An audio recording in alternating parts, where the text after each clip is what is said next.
Our society places an enormous value on the virtue of courage, and that's because arguably courage can be said to be the virtue that all other virtues are built upon, because possessing a virtue but not executing on it, possessing a talent but not executing on it, puts us in the same situation as a poet without a verse or a musician without a note. Lots of potential, but no real value for others, and the only way we get what we truly want is by helping enough other people get what they truly want. So in other words, courage is pretty important, isn't it? But I think the only way we can understand what it is to act with courage is to examine the antithesis. What is it when we act with complete and utter cowardice? And in my definition, acting with complete and utter cowardice takes place anytime we sit in a training, any type of seminar, or worse, when we're actually in front of a client and we refuse to hold space for them.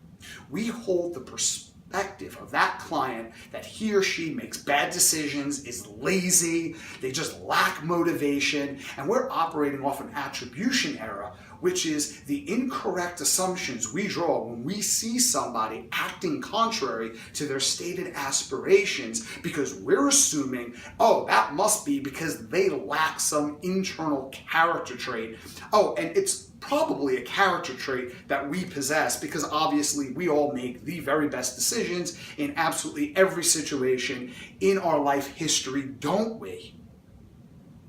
But what's worse is when this attribution error starts to compound into behaviors, and when they can see the contempt leaking out of us, and it lowers our expectations of them. Back in the 1960s in the San Francisco Bay Area, researchers Jacobson and Rosenthal conducted a study where they took 20% of the students in a 6th grade class. Now, these students were randomly selected, but their teachers weren't informed of that fact. Instead, the teachers were told that based on assessments of their past scholastic aptitude scores, these students were intellectual bloomers. They literally had genius potential.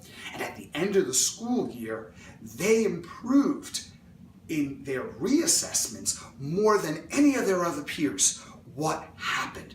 Well, the teachers invested so much more into them based on the false belief that they would get a much greater return on the time and energy they invested because these students had so much potential. And it worked. What happened was these teachers were witnessing the fruits of a self-fulfilling prophecy. Now, what happens if these teachers were told that these 20% were the worst, that they were hopeless, they weren't even capable of learning? Well, most likely, they would have had the worst scores when retested. So what space do we hold for someone?